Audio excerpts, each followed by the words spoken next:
All right, let's do a complete curveball. This baby. What you gonna want the baby for? I can't do this. I already got 2 kids. I can't. I barely even want those 2 kids. Yeah, but you told me to do it and I did it.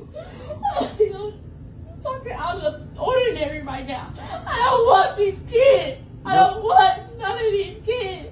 Yes, you do. Stop all that, bro. I don't want none of these kids. What you gonna do then? Cause we not getting up. We not doing our abortion thing, bro. That's not what It's not we're even doing. about getting an abortion. It's about me not wanting to be a mom no more. I don't want to be a mom for at what? all. What made you not want to be a mom no more? Cause the baby's always crying. You gotta wake up. It's too much. It's too much for me. You sitting here. You doing the most for what, bro? You over here choking and stuff for what? All because of kids, bro, that you sat down and had? Yes, you do want to do it. I'm not strong enough. Yes, you is. Stop crying. Just stop crying, bro. Please, stop crying. My body looks horrible. These 3 kids is fucking my body up. I don't have it in me no more to be a mom. All right, so that's the video. This dude is asking all the wrong questions. All of them. All the questions are wrong. See your wife in that state, you have to understand, and you have to ask yourself, why is she in that state? Well, she's saying it. It's too much for her. So is it because you're not stepping up? Is it because her mental health? I don't think her mental health is right. And I'm not even doing that to shade her or whatever, whatnot. The hormones can fuck you up in a very kind of way, in a bunch of different kinds of ways. And me seeing that, as a father, I don't feel comfortable with my kids being around my wife no more. If she doesn't want to be a mom no more, what's she gonna do with the kids when I'm gonna be out? Like, what does that mean? There's much more questions to ask about what her mental state is. Like, what does all that mean, and why is it? It's a conversation. The stop crying, that you're doing the most, none of that is gonna help. That's a mental health check right now. I would call some authorities for that. Well, I mean, wait, they're hold on. They're in. No, not the cops. Not the cops. Yeah, they're not the cops. So but what I mean clear. by that, what I mean by that is that, well, they're in the States, so it is different. But here we have different people that can check her mentally and stuff like that. No, do not call the cops on someone that's doing a mental breakdown. Man, that's a death sentence. I don't have the tools to deal with that, so let me call someone that have all the wrong tools. No. I mean, if she don't want to be a mom no more, they got the tools. I mean, yeah, but I'm not trying to get to that. I don't want to try to get that dramatic. I mean, I want her to heal, but not the God way. You know what I mean? That's not what I'm trying to do. But there's definitely something that has to be done there. And I think maybe this dude doesn't have all the tools, but he's saying all the wrong things to me. I don't want to shame him because not everybody has the right tools. Not everybody has been around people, but he is definitely doing nothing to help the situation. I'll shame him. Shame him, but yeah. That's 3 kids. That's not his first rodeo. Mm-hmm. Sure. It's one of them things where sometimes you can just hear somebody's voice and feel like you can learn so much. Like you hear her, she's in agony. Like whatever is weighing her down, mental, physical, hormonal, a mixture of all 3, you can hear it. And his voice sound like, what's the problem? Let me just film. Yeah. Let me post it. Weird. You doing the most. It's like, you're weird. That's a mother of your kids, and that's what you thinking? You doing all the wrong things. There was one line he said, and I don't know if I read too much into it. She's like, why are you crying? Why? Is it because the baby's always crying? You got to wake up? You have to wake up? No, I don't think you're reading too much in it, because I caught that. I don't want to be a mom for at what? all. What made you not want to be a mom no more? Because the baby's always crying? You got to wake up? I caught that. But you know what the kind of people is? When she takes care of the babies, she takes care of the babies. When he takes care of the babies, he's babysitting. That's the kind of people and the kind of mentality that this is. Because if you know young parents, you know it's exhausting on the dad. It's exhausting on the mom. Why? Because they generally have to share a lot of the labor. That's normal. So hearing him say, like, for whatever reason, that line, it made it sound like the suffering that she's going through, he's far away from it. The line was like, that's your thing. And to me, as a young parent who would be living with the kids, I couldn't imagine that. That's why I said the line where when I said, "Yo, am I doing enough?" Yeah, because he's not there. It's Yeah, she gave me 3 kids. Hold It's on. your kids too. I just need to play it back. There was just so much. I think you're right. Baby. What you don't want the baby for? I can't do this. I already got 2 fucking kids. I can't. I barely even want those 2 kids. Yeah, but you told me to do it and I did it. Wait. Okay, do you guys hear that? What do you want the kid? What do you not want the kid for? Don't you mean your kid? You told me to do it, so I did that. Yeah, like. Voyons le sale. Yeah. Voyons le sale. Et puis la kounya la ou même, ou fait ça au besoin fait. Personally, I just couldn't imagine talking about my seed that way. That's crazy. That's so nuts to me. I'd be thinking about like, this is our child. Why don't you want our child? But he's talk. I don't know. For me, in my head, He's remote. Everything. He's remote. He's remote. Yeah. He's remote. He's Yeah. over there. She crying over here. Yeah. I'm over there. Why you crying? 'Cause He's- he's disturbing over here. He's on Zoom with the camera off. He's at work in his underwear. I don't even want those 2 kids. Yeah, but you told me to do it and I did it. Like you see the way this guy just acts like he's a passenger. I don't want none of these fucking kids. What you gonna do then? Cause we not doing our abortion thing. What you gonna do? Like I don't know. It's just a weird thing when you hear like if you're a team, the language is normally we. They're not. How can I? It's not like well, imagine. Okay, just take it to basketball. Let's just keep it so simple. Your teammate messes up. Okay, and you guys are all having a team discussion, and you're like, all right, so what are you gonna do to fix that next time? In a team dynamic, you be looked at like a piece of shit for you to be like, yo, you gotta fix your problems. This is not how you talk. Because generally, when the team loses, there's a lot of people who need to be accountable. Yeah, but you did the fucking foul. Like, fix it. You did the foul.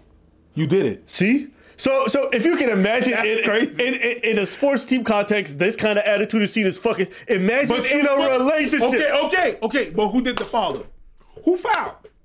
I'm gonna take my part. So what the fuck are you gonna do? Right? It's just the language, everything about it, and it's just so weird. I didn't go out there and did the foul. I was on the bench when you fouled him. Now I gotta fix your shit. Now, if this was a real NBA team, Stephen A. Smith would have 10 segments for the next 30 weeks. And somehow it would turn into LeBron James versus Michael Jordan. Michael Jordan was getting mugged. They ain't no LeBron And they rules, changed the but rules. there's Jordan rules. And they changed the rules. Jordan rules. Then they though. changed the No, please. rules. Now, I don't watch other sports than fighting, but I know that much about Stephen A. hey man, I hate Stephen A. But anyways, moving past that. Yeah. So to me, just hearing him, I can already imagine that with 2 childs and a 3rd one on the way, and he sounds like he don't really do shit. I don't give a shit. can imagine that she feels overwhelmed. And people are going to get mad at the mom. Oh, how dare she? I'll tell you this. If we want to have a real conversation about parenting, I know a lot of parents, young parents, who have some nasty thoughts about their children. Things that if said out loud, they would get shut in society. I think it's normal. But it's like, I've heard parents say, like, I wish I never had that kid. I think it's normal. I think there's a normality there. There's something that, what I mean by normal is that there's more people than you think that have those thoughts. Yes, and it's important because we see a child and we're like, how can anyone ever think that? But you have to understand when you're the caretaker, right? The cuteness of the child from an extended period, it's not there all the time. And when you're under this stress, especially if the relationship dynamic between the parents is not the best or the child is incredible, like having those thoughts, it seeps in, and it's human. I'm not here to critique anyone for that. I understand it. How you rebound from that, that's what matters. Because plenty of parents have had those thoughts and go on to be fantastic parents who are there the whole period as they settle into their role and they get a groove. It's almost like when you jump into a new job that's in a high stress environment. Like when you're, let's say, just jumping into a lawyer's firm and all of a sudden everybody's bitch and they yelling at you and you got home late at night. You just pulled off a 15, 16 hour day getting paid peanuts to be an intern for this fucking firm. And it's just shit. And you crying and whatever it is. And you're like, fuck these people. You thinking about death. You thinking about quitting everything. Yeah, but you applied for that internship, so why you crying? Why you doing all? Right. You're doing the most. But the human mind doesn't work that way. You're doing the most. The human mind. How about I tell you, people go to basic training all the time, and they have those kinds of crazy thoughts in the first 2-3 months. You should have thought about that before you went. It doesn't work like that. It doesn't work like that. It's and it's even worse in this situation because you're now thinking about hormones. Now, for you guys watching at home, if you've always had your hormones in a stable area, it might not mean much. You know, one of the most telling things for me beyond like pregnancies, because like it's kind of hard to understand women in that regards. As a man, go listen to any testimonies of trans men. That means people that were born female and decided to transition, so they had to take testosterone. Okay, and if you ask them what that's like, they'll be like, "It's life change. I didn't know you guys were like this horny all the time." And like they don't understand how it completely rewires our brain. As a man too, if you have a hormone imbalance, if your testosterone is incredibly low, depression sets in. It's impossible to get to your goals on time. You start having self-deletion. So when you're going through a pregnancy, it's that on 10. So for people watching like, yo, why is she tripping? Pregnancies, again, they're not consistent. Not everyone's going to have it. But that can alter your whole mind and your whole perception of everything. And what Preach said about the dangers that she might pose to her kids, that's also real too, because plenty of women who have postpartum end up murking their kids and themselves. That's a common thing. And there's also a thing like with this dude right there, this dude not being conscious of what he's saying or what's going on. There's a possibility as well. I don't know how old these kids are, but if in the first kid she had postpartum and it would never heal, and then boom, jumped on the second kid, that never healed from the first one, boom, she got a postpartum. So she got back-to-back postpartum, that never healed, and then she's on the third one, that still didn't heal, and then you got this dude not doing anything. Well, you know, you told me to fucking do it, so I did it. You just dripped in her, and that's it, and then you're like, none of my business no more. And we don't even know if there's a chemical imbalance in her brain. There's a lot of things that can happen, but from what I've seen, the little snippet that I'm seeing, dude is not engaged, so he's saying all the wrong things that he's not supposed to say. He ain't got the tools. He's not the one. He's gonna be the one she's gonna rely on to do anything. So hopefully she got parents, friends that are more enlightened than dude over there. That's pretty. That's pretty weird. Even just thinking about this guy and his role in all this. Oh, that's what I was thinking. I wish when the topic of, you know, getting rid of the child or when the topic of terminating the pregnancy came up, it was like, we're not doing that. And I just wish that a lot of people who were pro-life were also pro-maintaining and sustaining that life. Like for a lot of people, they think that as long as they don't just abort the thing or abort the fetus, that's it. Their job is done. But like if you had that same conviction about not terminating as you did about doing your labor every day, showing up for your partner, making sure that you're doing everything you can so she doesn't even have to consider that thought or that option, I would probably have more respect for that stance. Here she is like enduring all this stress, doesn't have somebody who's supportive, and their only real say is like, yo, tough it out, you're not getting rid.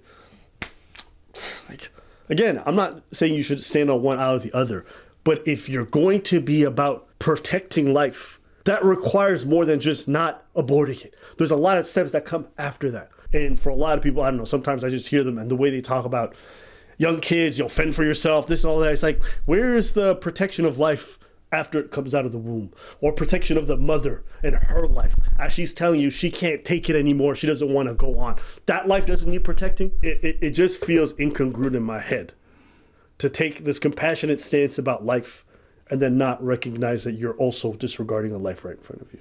I ain't no one's expert, but she looked like she was past 3 months, so I don't think that's even an option, so whatever. Yeah. Welcome back to my series where I read messages from regretful parents. I was always on the fence about whether or not I wanted children. I knew it was not something I needed in the way that some people do. But coming from a big family and marrying into another, it was something that was expected of me. I was always told that my indifference to children was simply because they weren't mine. And once I had my own kids, I'd see that any fears or hesitations I had were unfounded. About 2 years after we got married, my husband and I started trying to get pregnant. It didn't happen easily and wound up turning into years of fertility treatments and 2 miscarriages. I told my husband that if what we were trying didn't work, I was not willing to put myself through IVF. Question. I don't know much about IVF, so maybe you can inform me. What's the labor part of it? You have to. Oh my God! You have to take hormones that are not fun to take. You got to take certain medication as well that are not fun to take, and then it doesn't mean that it's gonna work, right? It's just a lot to go through to have a kid. Gotcha. And you always have to have those appointments to go, and then the disappointment. It's a lot. It could be a toll on the. Got you. And the thing that happened, wait, just side note, is that you could feel very, when it doesn't work, there's a feeling of you're not competent, because that's what you're supposed to do. You're supposed to be like, always, all your life they told you like, man, women, baby. You feel like, okay, I got a problem. Okay. And so it could be a lot, even mentally, physically, mentally. Instead of supporting my decision, he would dismissively say, "We'll see," and implied that it was a deal breaker if I didn't do everything humanly possible to see this through. I was worried about getting pregnant for a lot of reasons. One, because my husband was such a workaholic, and I worried that he prioritized his job over his family.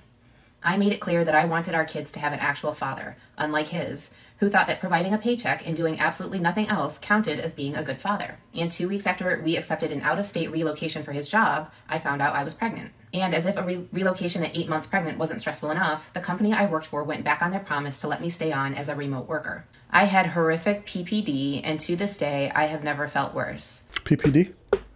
Postpartum disorder. Okay. Depression.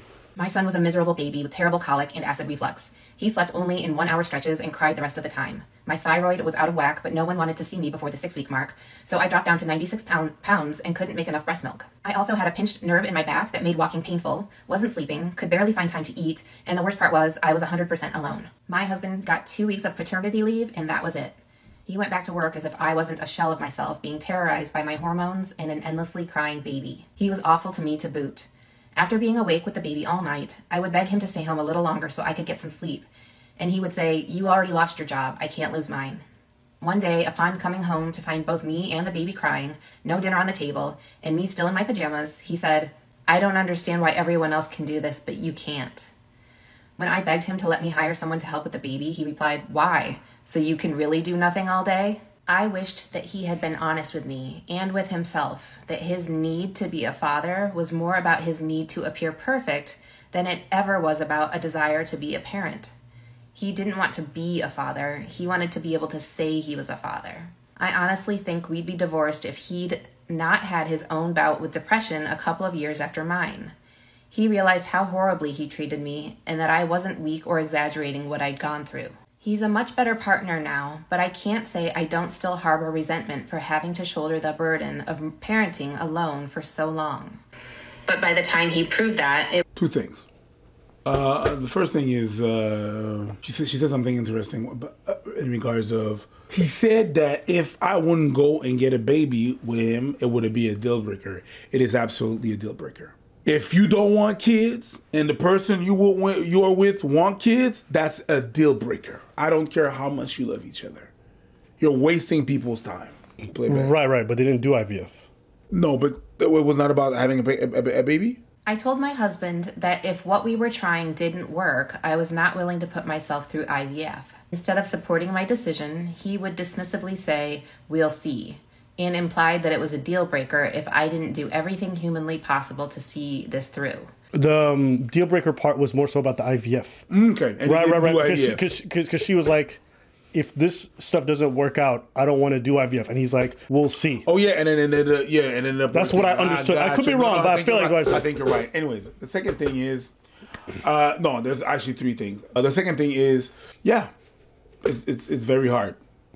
Parenting is crazy. It's hard. And it really goes, I've been saying that shit for a long time. You know, some people want to have kids, they don't want to be parents. However, third point, in your case, you have more of a case of a jackass partner than kids being difficult. Yeah, kids are difficult. It's even difficult when both parents are there. But your partner really didn't want to have anything to do with the labors of a kid. That's the kind of person that when he takes care of the kid, he says, "I'm babysitting my kid." No, motherfucker. You taking care of your kids. They're your kids. It's more than just, "I regret having kids." It's, you regret having kids because your partner wasn't there and you was alone. You were basically alone. You said, hey, listen, I need you on this. And he said, man, I don't give a fuck. And he opted out.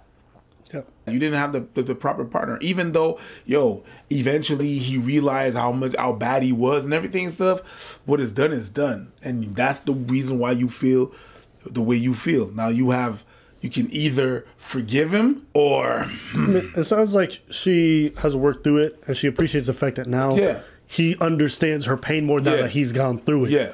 But it makes sense for her to also resent him.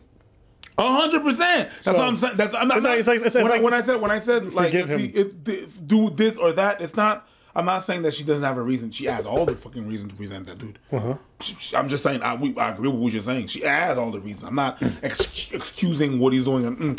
You either get over it, honey. It's either you forgive him or you get out. But how do you forgive somebody? Or I personally think it's very difficult to forgive somebody who hasn't really gone all the way to really understanding the harm they caused you. 100%. So I don't think it is a binary. I think some people actually live with a partner and have some level of resentment towards them for some things. It's like cheating. You could but there's still a little bit of that resentment that you put me through that pain and it doesn't go away. Yeah. I don't think it's a binary. Sure. You know? I agree. You know, when you do something that's that harmful to somebody in your life, they can work with you. Y'all can work together towards the future. But I think this whole idea of you can forgive them, like even if I say I forgive the person, on the inside, where we at for real? Yeah. And I don't think you could ever truly heal that part or let that shit go for most people unless that person has really come to understand how much they hurt you, because it's still there. It's really hard to make someone understand like how much you hurt them. I don't even know if I agree with that. Like, if you care about somebody and you see them like truly hurt by something you said, I don't think it takes that much empathy to really see where they're coming from. If you're trying to see it from their perspective. I'm going to say again what I said. So I think it's very hard to make someone feel the way you feel. They have to do the work. I'm not saying they gotta feel the way you feel. No, but understand how much to try to see it from your perspective. Yes, but you think that's hard? No, it's me. Let's say you did some shit and it hurt me. I cannot. It's very hard for me to make you see how only if you're willing. If you're not willing, there's nothing I could do. That's what I'm saying. But I'm saying I feel like you should have some basic level of empathy. I understand, but it's not a binary. Not everybody is either. Right. But I'm saying you're saying it's very hard. I don't think it's hard, but I do agree it may be not common. But I don't think it's hard. What I'm saying is this. You know, when people get together, it's like, oh yeah, I want to change him. You can't change him. You don't have the power to do that. Sure. If he's willing to change, he's going to change. Sure. You're not going to change him. That's the same thing. I'm not going to, if I explain to you, I can explain to you what I feel. If you're not willing to do the work and understand where I'm coming from on my side, there's nothing I could do. Right. That's what I'm saying. I agree. That's all I'm saying. I'm just saying, to see something from somebody else's perspective is not hard if you're really trying. We agree. In my opinion. We agree. I just don't. Yeah. Go. You know, like I hear plenty of people who give me their perspectives on experiences I could never truly understand, but I try to see it from their perspective. I'm like, if I was going through a complete hormonal imbalance, feeling all alone, raising this child, sleep deprived, physically ailing, losing weight, losing my mind, and my partner came home and said some shit like, you do nothing all day, and I'm already on the brink, I've never gone through it. But I could easily understand how hurtful that could be. Because I know what it's like, maybe not in this context, to be disregarded when you give everything and the person not only doesn't acknowledge it, but insults you for it. I understand. So to me, that's not a far bridge. I think you have to intentionally or have a wall up where you don't want to see that person's perspective. You have to, I think it's actually harder to try to not see their perspective than it is to try. Depends how the person is broken, but yeah, potatoes. Yeah, no. But yeah. Because a person can lay the bitch out, and you have to be like this, nigga. You know, you really have to close your eyes to not see it. I know a lot of the mauvaise foi. But I'm saying that takes more energy. Because I'll say this: when someone's explained to me how I hurt them or how I said something bad, it is actually so easy to then make things work afterwards. It is harder to argue with that person and do all that stuff and keep the energy. That's more energy. That's more complications. It would be for you, but I can tell you that much. For some people, that's how they are built. And the mauvaise foi is there because they can never He can never fathom the fact that they will be wrong. We agree. I'm not saying I don't think we disagree. What I'm trying to say to you is, even though that's how they're built, they are built to make things more difficult for themselves. Because what do you hear? Every time two people air out their problems with each other, and they've laid everything out, and they've come to an understanding, what do they feel? Lighter? Sure. They feel like they've cleared the air. Things are much easier. They're like, why did I wait so long to do this? They never say, what do they say? The hardest thing was even just getting here. But once I did it, it's actually not hard. That's people that are saying. Yeah, it's they're saying. Yeah.